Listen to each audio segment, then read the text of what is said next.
Welcome to Rinkside Rundown, the podcast that puts you right in the heart of women's hockey. I'm your host, Chris Sinclair, and each week I'm on a mission to showcase the incredible women who are lighting up the ice across the globe. Get ready as I chat with rising stars, seasoned pros, and all the game changers making waves in the world of women's hockey that you won't find anywhere else. So, let's dive into the exciting world of women's hockey and make sure to click that subscribe button so you never miss an exciting episode. Hello and welcome back to Rinkside Rundown. I'm your host, Chris Sinclair, and today I am thrilled to be joined by Ian Kennedy, the managing editor of the Hockey News women's coverage, journalist and prominent voice in the space of women's hockey, and author of the most recent book, Ice Intervene's Women's Relentless Pursuit of the Puck. Ian, welcome to the show. This is long overdue. How are you doing? I'm great. Thanks for having me. It's awesome to be here. I've been a long-time listener and follower of your show, so it's great to finally be on it. I cannot appreciate that enough, and your support has been absolutely imperative to where this has gone, and I can't thank you enough for that. I always like to start off these conversations with an origin story. So, your origin story, could you talk a little bit about, just in general, what was it about journalism? What was it about telling those stories that kind of drew you into this space? Do you want me to do this like Chunk from the Goonies, where I go right back to the I was born on the side of the road. I swear I'll tell you all of my lies. I love it. I Absolutely. was actually born on the side of the road, so we'll get that one out of the way. But the origin story of journalism, I've just always loved writing. I studied kind of sport in university and through kinesiology, and I didn't really find a way that I wanted to connect that to a career, whether that was, the pathways that some of the people would take through chiropractic or physiotherapy or things like that. But I was more interested in the sport part, the coaching part, the social issues that I studied in university that related to sport. And so I really started at a local level. I wrote for some local papers in my community in Chatham, Kent, Ontario, and eventually founded a little kind of local sports website called the Chatham Kent Sports Network, which I no longer write for, but did that for about a decade until I wanted to go a little bigger, I guess. And I was really involved in discussing social issues through social networks and other platforms. I spoke at a lot of coaching conferences and things like that originally, and it kind of just took off from there. But I've always loved women's hockey. I coached it for close to a decade. Saw lots of my former players move on to the NCAA and U Sports and things like that. And but through that process, I also saw a lot of the differences that those young women were experiencing, whether it was ice time or uniforms or transportation, rules in the game. There was just so many things that I had never thought of through my own lifetime growing up playing AAA hockey and junior hockey. It just didn't, I didn't have to consider them. And when I started coaching girls hockey, I really did have to consider them and started actively trying to change as many of those as possible. So the two things kind of united through my writing. And eventually I just pitched a story to the Hockey News. I'd been a subscriber since the day I could read, and have always loved the magazine. Collected probably a stack that I'm sure that my mom has thrown out by this point in from wherever they're stored in our garage somewhere. But I loved it, and I really wanted to. That was like my dream of kind of being in that magazine as a writer.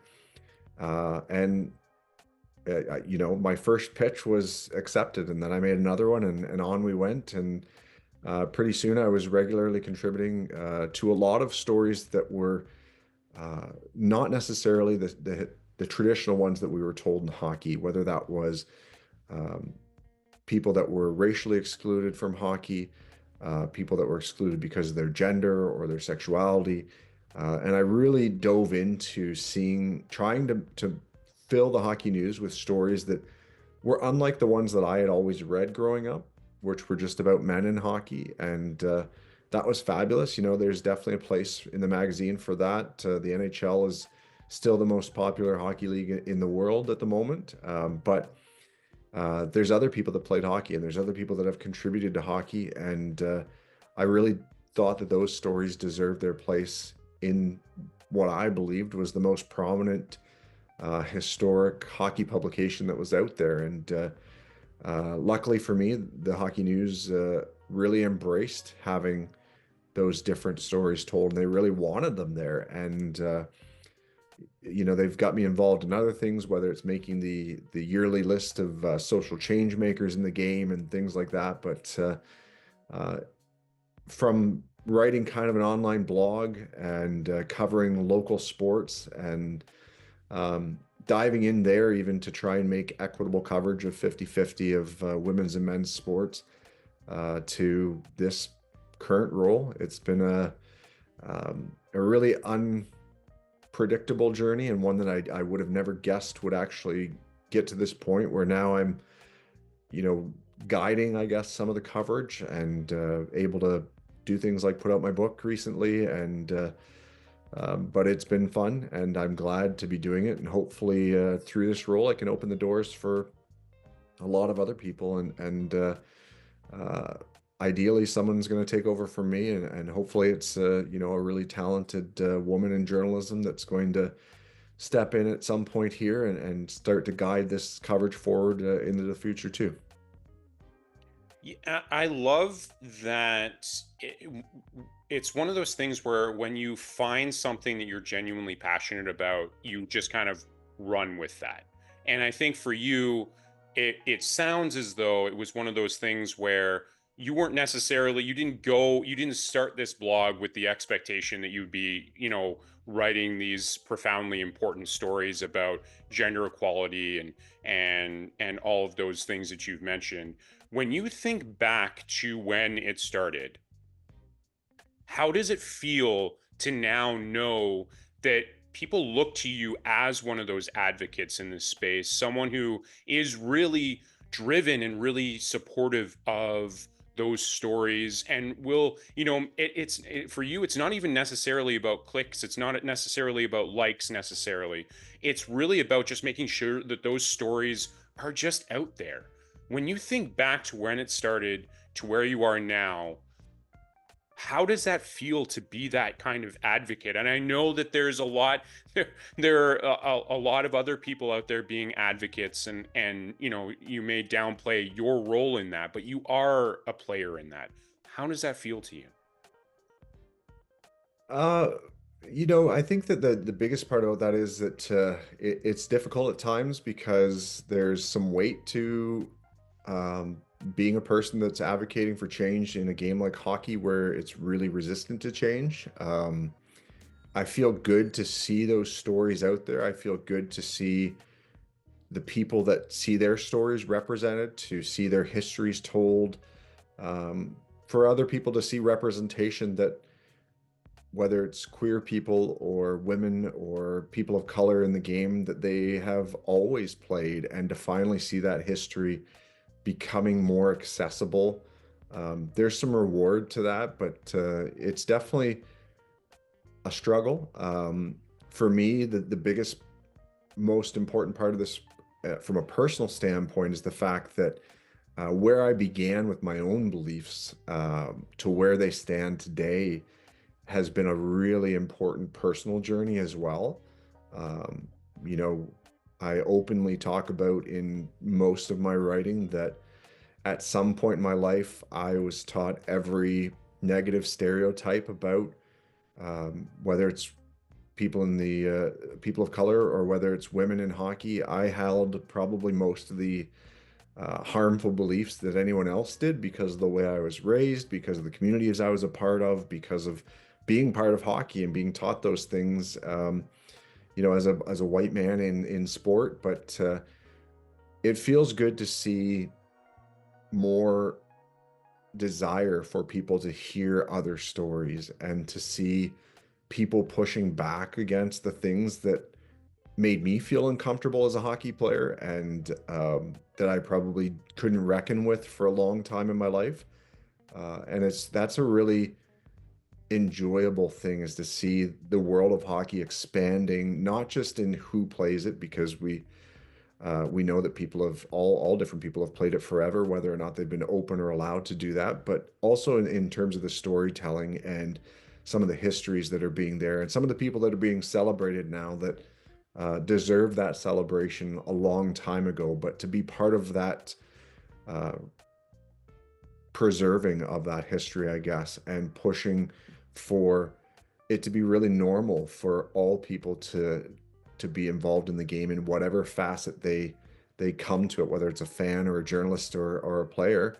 Um, I do feel some satisfaction in that, even though there's just a monumental length of space to still travel in this process. But for me, that's the biggest thing, is just to see um, the satisfaction that the people, that their stories are now part of history and being told and preserved.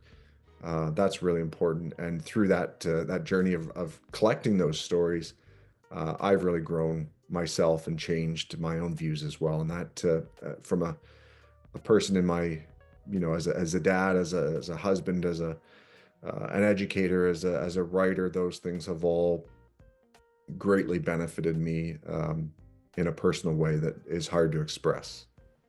Yeah, and I think one of the things that you've mentioned already that really resonated with me, and this is something that I struggle with as well, is obviously being another white man in this sport.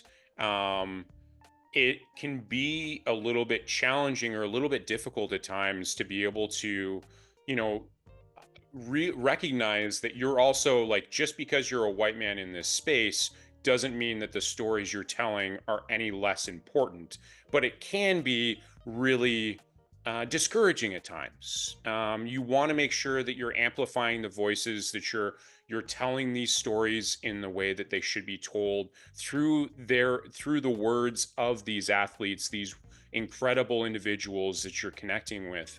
And and we've had this conversation, you and I, around how do I find my own voice in this and be comfortable with the idea of being a white man telling these stories of these incredible athletes, and more importantly, incredible individuals. um, for those out there, like, what kind of advice might you have for helping to ensure that at the end of the day, it's just about making sure that telling these stories, it's in an authentic, genuine way, and it comes from passion? How do you What advice might you have for someone who, like myself, was really confused as to how to find your own space or own place in this space? I think there's a couple of things. I think the biggest one is to be very aware that you need to listen more than speak.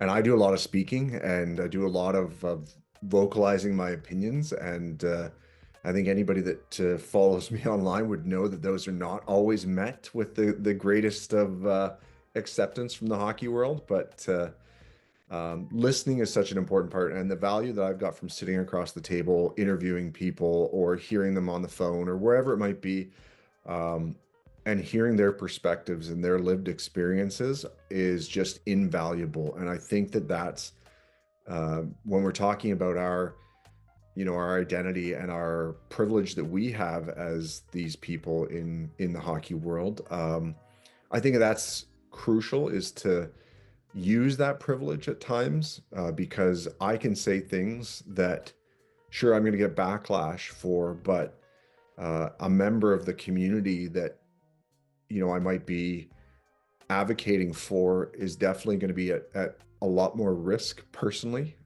professionally. I think that if I wasn't me, I would probably have been fired about 5 times over by now.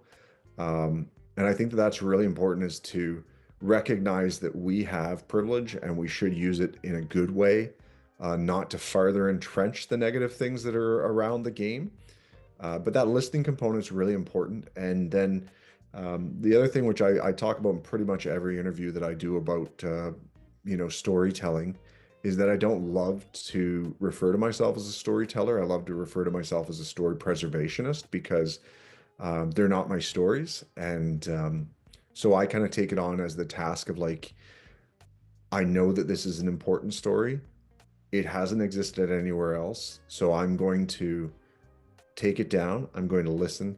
I'm going to put the person's voice out there that needs to be heard and hopefully amplify that and give that space and make that space for the person to tell their perspective, their story, um, to discuss the issues that have impacted their lives, and then to preserve those for other people to learn from, rather than me telling it as um, my spot in this. And when I do tell my place in this, which, if you read my first book or this one, most of the chapters will begin with a personal recollection of how I either contributed to the harm or felt impacted by similar issues. And so it has been also important for me to place myself in those stories, but not always as the good guy, because I'm not the good guy sometimes.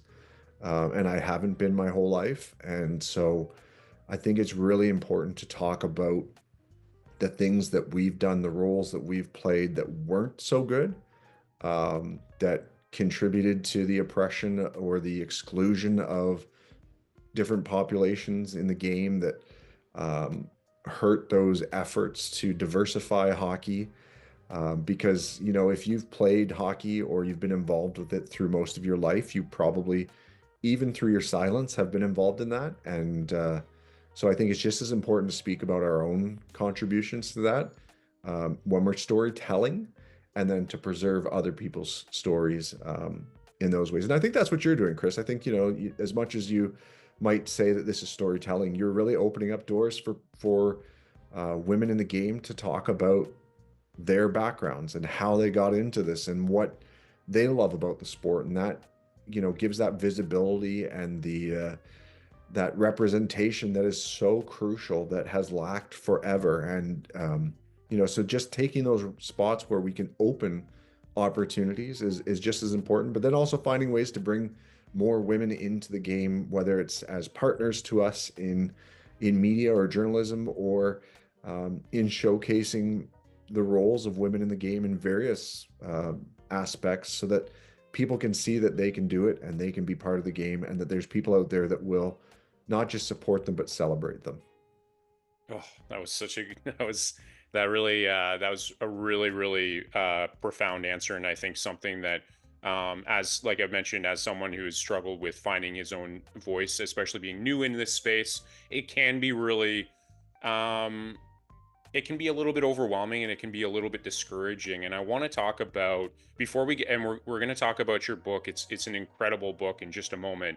Um, but I want to know, when we talk about those challenges, when we talk about those obstacles that, in this case, that you've had to overcome, especially as you mentioned, like, this is the age of social media, so there's a good chance you're going to post something and people aren't going to like it. You hope that everyone's going to like it, but it's just not the reality out there. um, for anyone that's looking at, getting into this space, which is so needed, it just women in sports in general, but let's keep it specific to women's hockey, but definitely women in sports. Um, what kind of advice might you give someone who's like, you know what, I want to get into this space, but I'm so worried about this backlash. I'm so worried about having these opinions and, being, maybe getting that negative feedback, because that's something you've had to personally overcome.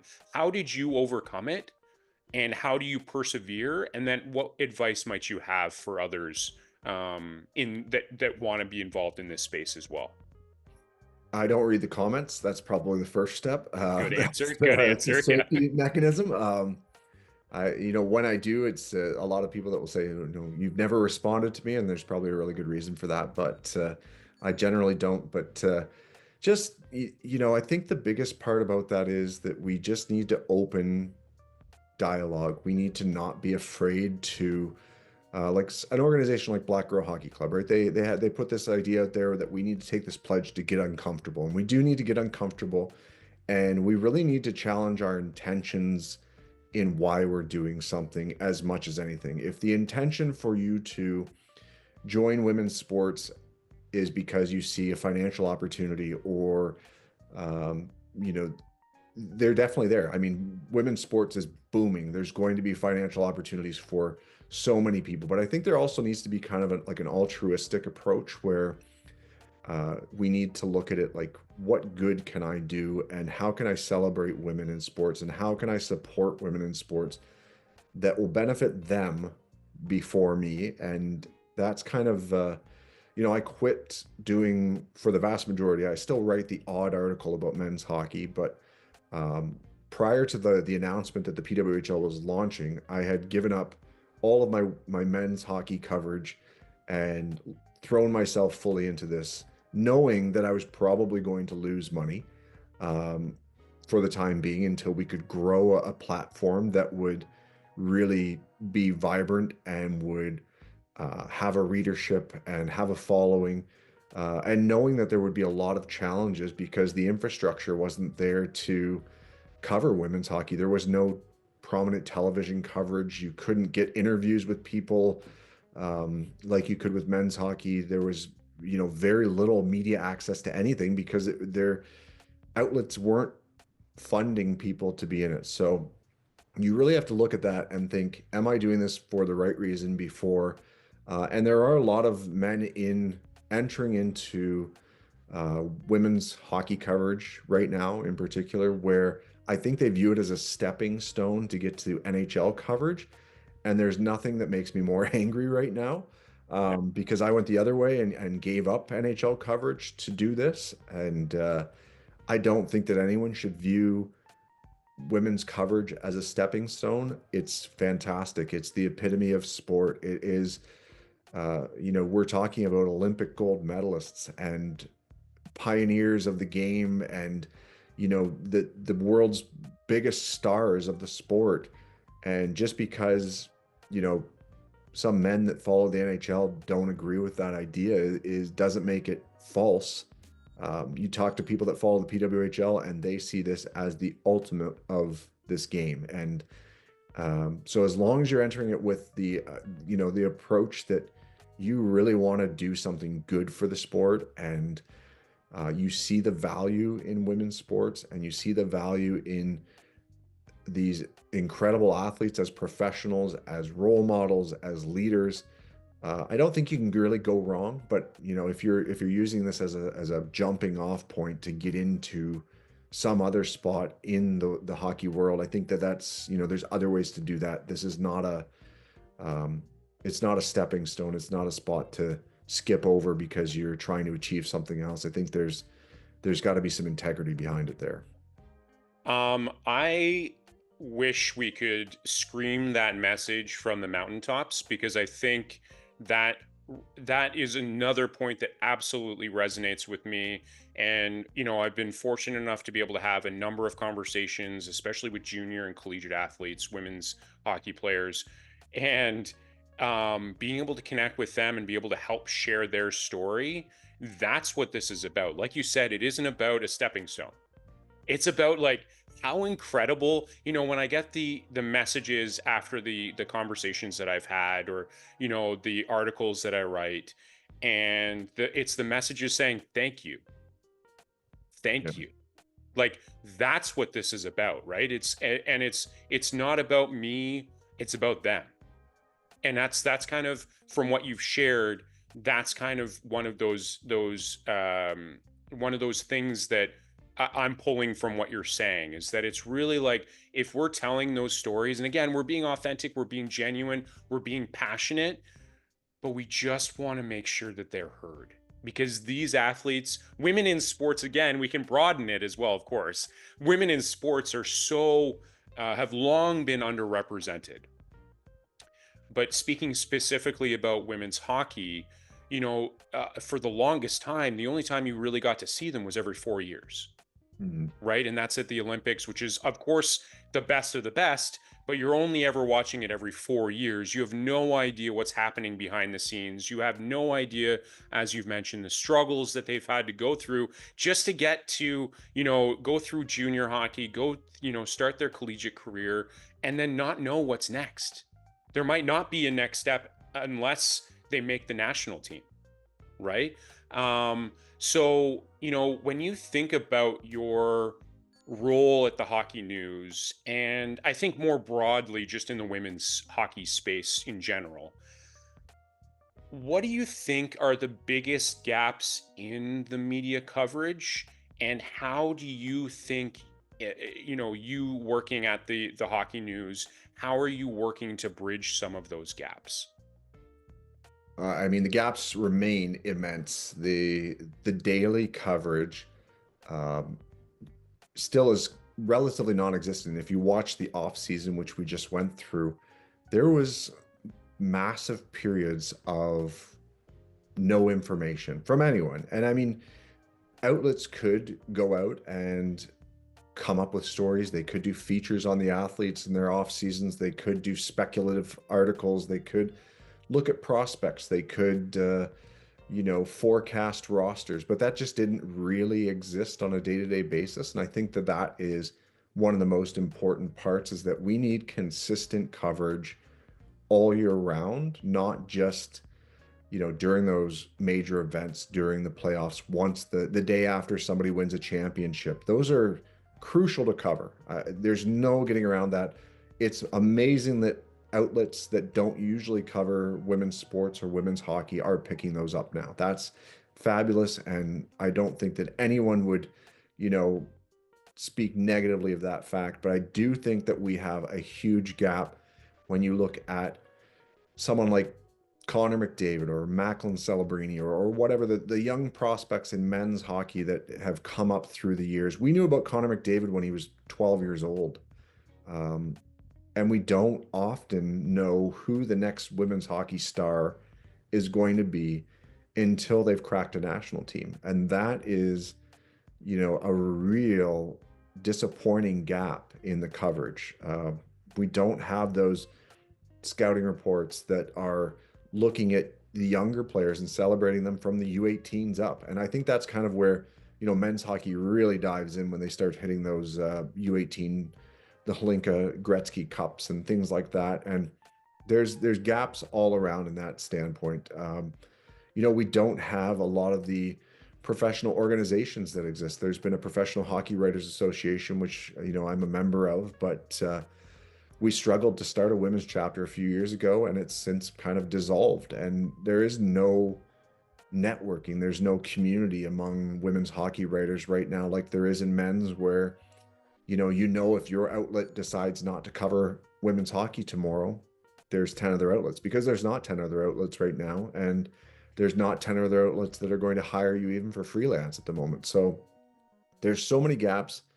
I hope that through this daily coverage, which was the intent of starting a women's outlet at the Hockey News, was to provide the same robust, daily, comprehensive coverage that the Hockey News men's side does, or that TSN does, or Sportsnet does. I think that once we start seeing those stories come out day after day after day, and I think some people aren't used to that, so they question the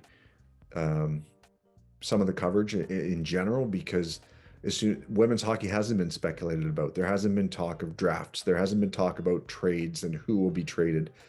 Um, and I remember talking to Sammy Jo Small about this, actually, and she told me that one of the things that they used to talk about in their Team Canada dressing room was that the day that they finally started being criticized for a bad game, for a weak goal she let in, for a giveaway in the third period, would be the day that they would know that women's hockey had actually made it, because that meant that people were watching it closely enough to see those small details, not just looking at a box score and writing up a story from one highlight they saw, but actually watching the finer points of the game and analyzing it from top to bottom, and being critical about not just the play on the ice, but the treatment off the ice. And I think that's a big portion of what we're trying to do with the Hockey News too, is that yes, at times, we might be critical of things that are going on in the PWHL or in women's hockey in general, but it's not out of lack of belief in the sport or lack of belief in the league. It's out of a point that if you don't, the point of journalism and the point of the media is to hold people accountable, right? To look at the government, to look at education, to look at the healthcare systems, and to look at these big corporations and leagues and say, you could do this better because women aren't being treated well in this league in this way compared to X, Y, and Z. And to have that platform where we can do that, I always laugh when I get criticized for that in the media or online, because if you talk to the players behind the scenes, there's a really overwhelming gratitude and thankfulness that the issues that they feel in their lives are being brought to the forefront and given that space. And so I think that was, a lot of the reasoning behind this, is to give that daily celebration, the daily coverage, and hopefully it causes other people to do it, because, I think that when other outlets see that someone else is beating them in coverage on something, it forces them to put more resources into their own coverage. And when we do that and we create this environment where different outlets feed off of each other, where one outlet breaks the news and the other outlet analyzes the news, and then they all report on everyone else's news, that's where we really are going to see this groundswell of top to bottom coverage of women's hockey that is as professional and as comprehensive and robust as men's hockey coverage. And that's my dream for the role of the Hockey News' coverage in this, and the whole ecosystem of women's hockey coverage in general. And I think one of those key, key aspects is to be writing about these stories, right? Like, it's more than just like an article on a website, but I think, which is absolutely a profound and an important aspect of telling these stories about women's hockey, but also having the opportunity to write a book. So I want to talk about your newest book, your second book, as you've mentioned, Ice in Their Veins. What inspired you to write this book? Let's start there. Well, the story is really simple, and it's kind of connected to my little hometown. I'm from a place called Wallaceburg, Ontario, and about 10,000 people. Really not a lot of, you're not going to hear a lot of talk about PWHL expansion related to the town or something like that, because it is small and, it's out in the middle of nowhere. But when I was researching for my last book, I came across these stories. I was actually looking up, I believe it was something about Angela James and how she had played in this tournament in my hometown called the Lipstick Tournament, which was the first continuously running women's hockey tournament in Ontario. In 1967 it started. And I got into there and I found this article about a woman named Marion Coveney, who was from my same hometown. And I came to realize later, by finding another article about her, that she had become the first captain of a Canadian national team, which she did in 1987, at a women's world hockey tournament that was supposed to be their first world championship. But of course, the IHF was not so keen on sanctioning women to play the sport at the time still. But she was the captain of Team Canada. And I thought, how is it possible that from a very small town, I know nothing about this person? I've never heard of her. I had researched hockey from, I told you, I read every Hockey News magazine that there had ever been. I read the backs of thousands of hockey cards. I got hockey almanacs for Christmas every year. I loved devouring and kind of downloading this information to my brain about hockey history in general. But it was shocking to me because if she had been born a man, we would have had, our local arena would have been named after her. We would have had a sign at the entrance of our town about her. And here I was finding out about her by flipping through with white gloves on an old stack of newspapers in my local museum. Not through the Hockey Hall of Fame, where I think, again, if she were a man, probably would be. There was just so many gaps there that I couldn't believe. And I thought, if I don't know about this person, how many other people do I not know about? And sure enough, so I started researching about Mern, as she was known. And started contacting people about her history. And every time I spoke to someone, I thought, wow, your story is fascinating too. And they would tell me about all these other people. And I thought, okay, I have no idea who that is either. So I should find out. And, within months, I had just pages and pages and pages of stories about these historic women from about the 50s to the 90s that I thought, wow, I have no idea how this isn't out there in a prominent place, and it's wrong. And so I, you know, started putting it together as a book. And soon enough, the same publishing company, Tidewater Press, that I had done my first book with, they were just all over the idea because it was such an untold portion of not just Canadian history, but American history, European history. Um, and also, the idea of why don't we know those stories? Because the why is one of the most important parts of all this, where the barriers and the exclusion and the erasure of women in history is a real thing. And, as a writer for the Hockey News, when we were talking about why it's so important to have that daily coverage, when you go back through the old newspaper stacks or the microfiche, or you get these online databases of old stories, the coverage is just atrocious. Even though women were playing hockey consistently for 130 years now, there was leagues and teams and international play back to the 1930s, And they were dominant too. and they Like there were were a lot. dominant. Yeah, absolutely. Yeah. Right. Yeah. I mean, and there was tens of thousands of fans attending games. It's hard to find a playoff story about the 1930s where there's not 3,000 fans listed as watching the game. And I don't think people expected that many people to show up for the PWHL this year. So to see it 100 years ago is really incredible. So it just took off from there. And, rabbit hole after rabbit hole, every time I spoke to someone, I got more excited about talking to someone else. And there was a lot of gaps to fill in. There's still, I feel like the history is really incomplete, even though I, spent 3 years researching it. And there's other people that have put out fantastic books, but not for, I think the last book that came out about women's hockey history was published in something like 2000. So there's really nothing updated, where we've had more digital content available, where we've had the internet that was such a tool that we could use, and where we have this great impetus moving us forward towards celebrating and kind of giving women's hockey the platform it's deserved historically, and not just at the present. And we will be right back. This episode is sponsored by sports nutritionist Melissa Buffunos of MB Performance Nutrition.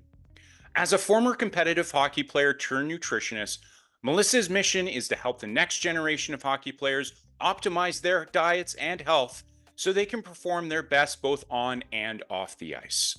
Ready to dominate on the ice? Melissa's new course, The Hockey Nutrition Blueprint, is available now. If you're serious about learning how nutrition can impact performance and building actionable nutrition strategies based on your unique needs as an elite hockey player, learn more and sign up at melissabuffunos.com/course.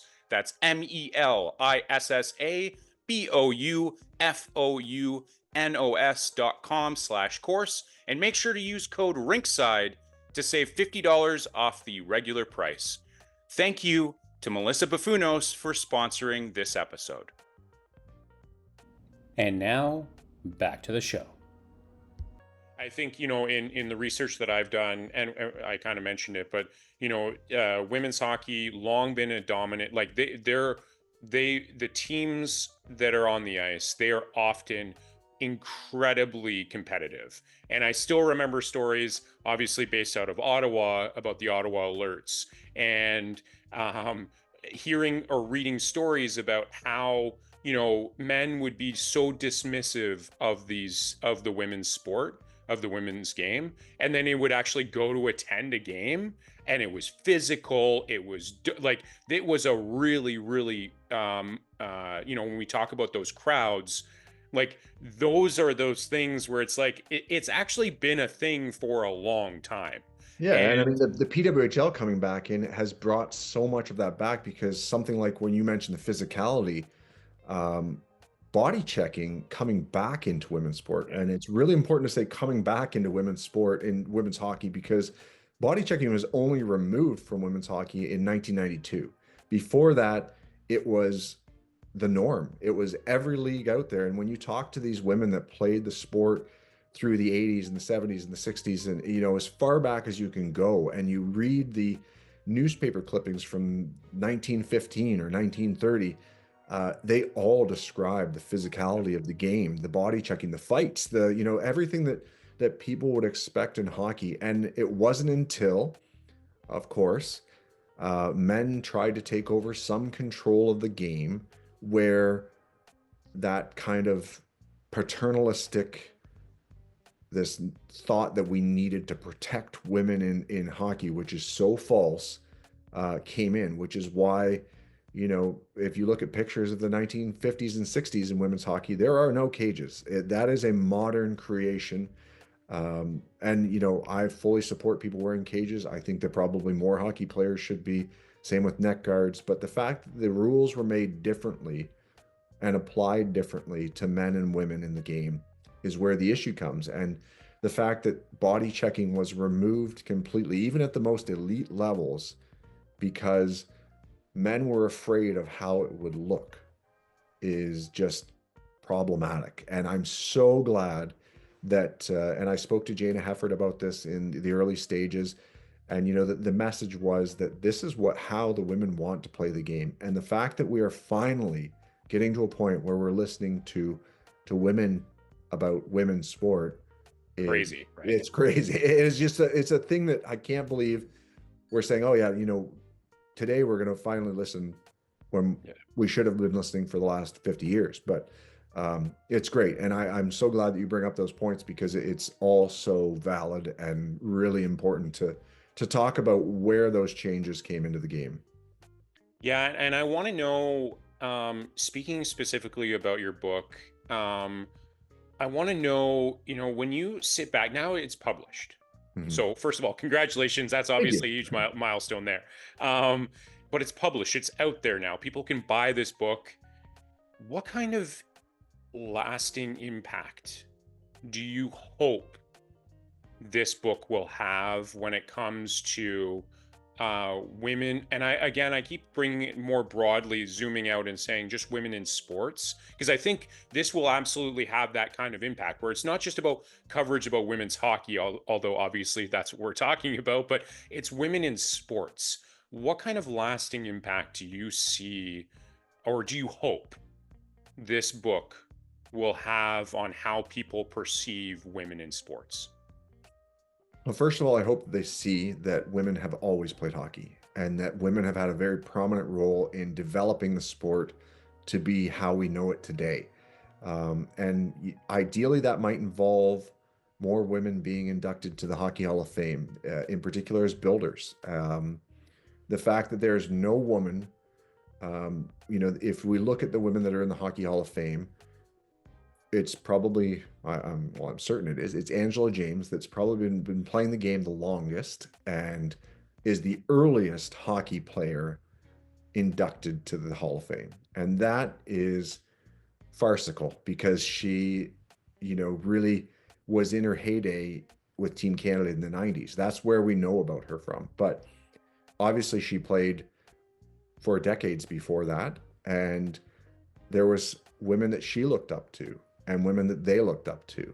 And the fact that none of those women, the Hilda Ranscombs of the world, or the Eva Alts from the Ottawa Alerts, or Albertine Lappensees from the Cornwall Victorias, because you mentioned the Ottawa Alerts, but of course they played in a league where there was many other teams of dominant women as well.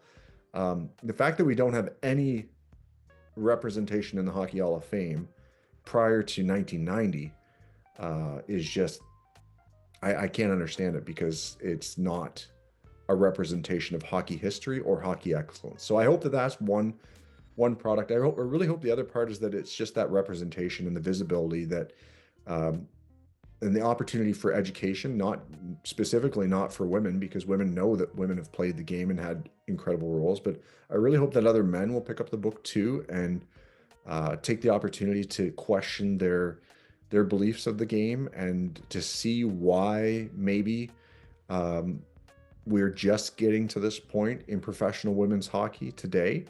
I think those are really important things. And then the other spot to me that I really hope is a byproduct of the book is that it becomes the first chapters of the story being told, because like I said, this is definitely not a comprehensive history where we talk about every single team and player and important person. I could have added 10,000 more pages to that, and but I hope that somebody picks it up and that, you know, the women and girls that have loved hockey forever and not really seen themselves represented in those hockey history books um, feel some representation and see themselves reflected in it. And then that the book itself ends at the puck drop of season 1 of the PWHL. And we chose that spot because I actually had the book pretty much done before the PWHL was even announced. So we had to go back, and there was definitely some rewriting that had to occur after that moment to bring it to where it is today. But we ended at the puck drop, and I think that's really representative because I hope that there's so many new stories to write after this moment, and that it's like the beginning, the end is the beginning in terms of who's going to pick up this torch and write the next chapters of women's hockey history that are going to become the better known portion of women's hockey history, because it is going to be right out there in everyone's face from now on. But at the same time, we don't want to forget who got us there. And right now, I do believe, you know, there's been many opportunities where the PWHL itself, and I've been critical of that, where they could have represented and acknowledged and celebrated those true trailblazers.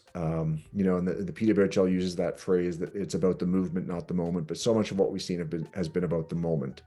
And I hope that this book shows the movement as much as it does the moment, which the book ends with. And that's the legacy I really want, is that we see that there's more to be told. We see that there's a rich, incredible history of triumph, even at the face of all of this misogyny and sexism and discrimination, and the people that had to fight court cases to just be able to step on the ice, and that this becomes the next chapter to be written.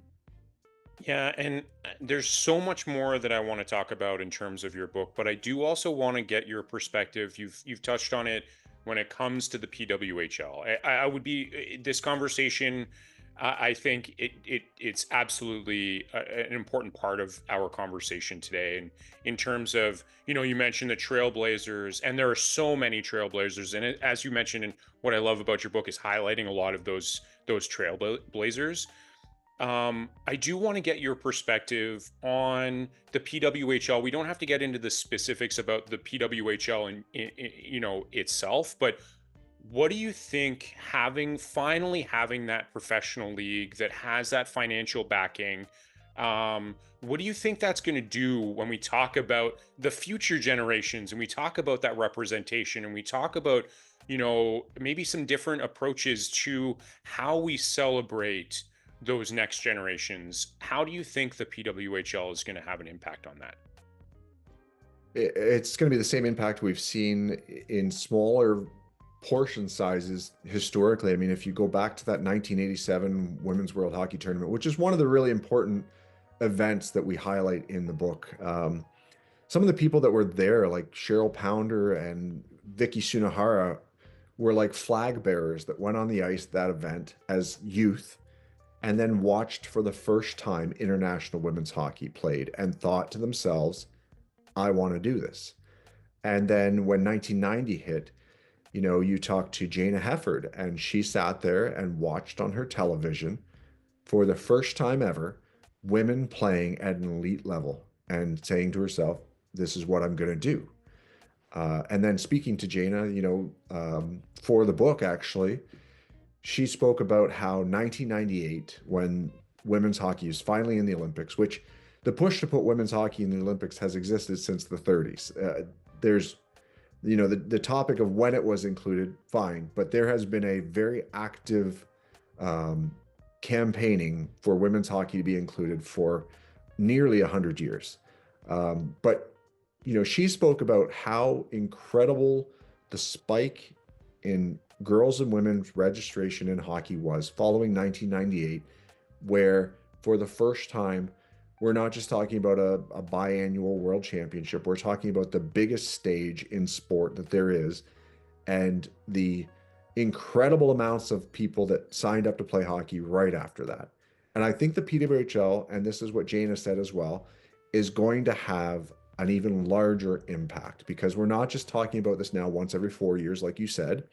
We're talking about being able to turn on your TV or open up your computer or pick up your cell phone almost every single night of the week and watch elite professional women's hockey, and go to the rinks where these young girls can meet their idols face to face. Because, I mean, before that, where would you go if you wanted to see Natalie Spooner? You'd have to find out what rink she was skating at, what days, and kind of secretly sneak yourself in there and hope that you could run into her.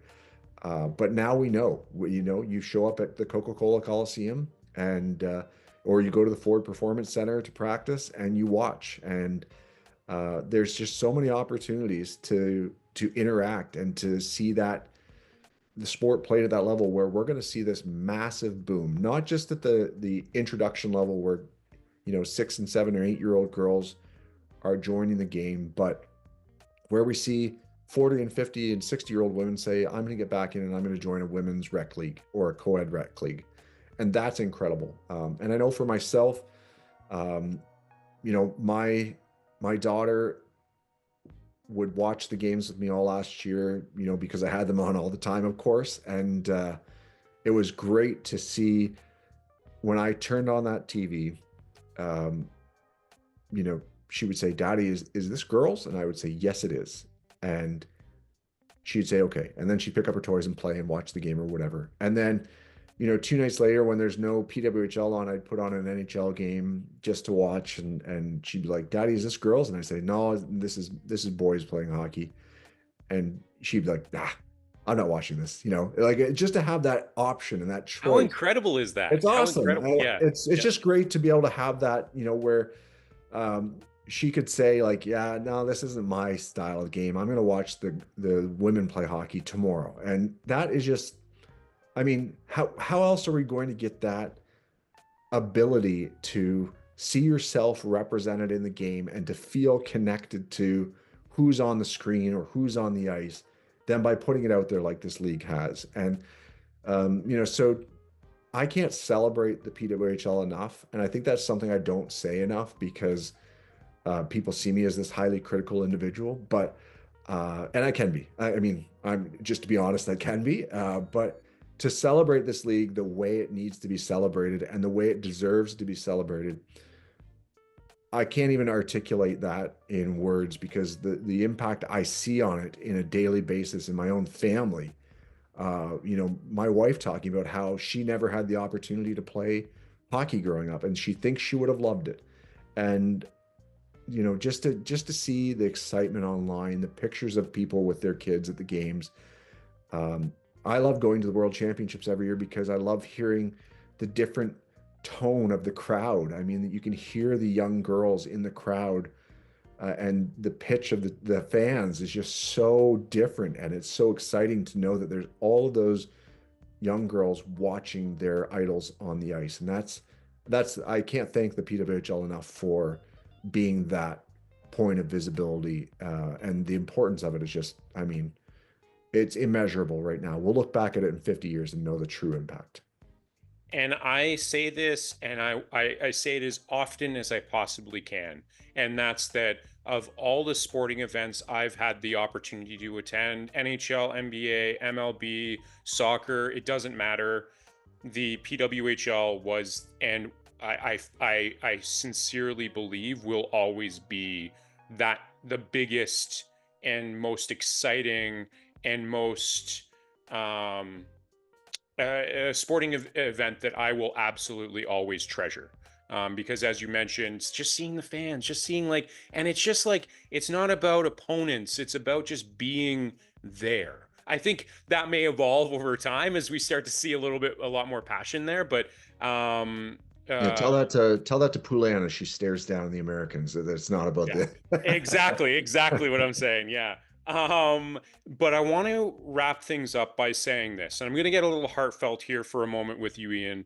I want to say, first and foremost, thank you so much for joining the show today. This has been, like I mentioned off the top, something that's been, it's been something that I've really been looking forward to for a long time, to be able to have this chat with you.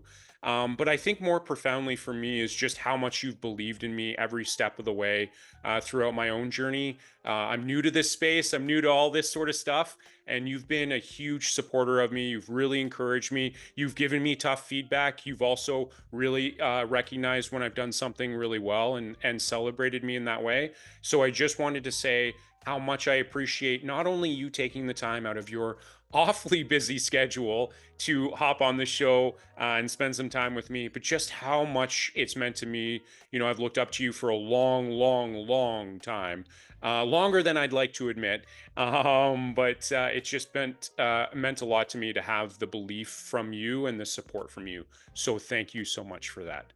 No problem. I mean, I believe in what you're doing, and I believe in opening as many doors and celebrating as many people that really want to contribute to the game as possible. And I think that this is all just beginning, and I think that someday when we have this next conversation about this, we're going to talk about all the other people that we've now kind of interacted with that have jumped into this league and to covering women's hockey, whether it's the Etobicoke Dolphins or it's the Team Canada and Team USA. I think we're going to be talking about the fabulous people that we've met along the way, because I know for me, women's hockey really brought back a lot of passion for the game.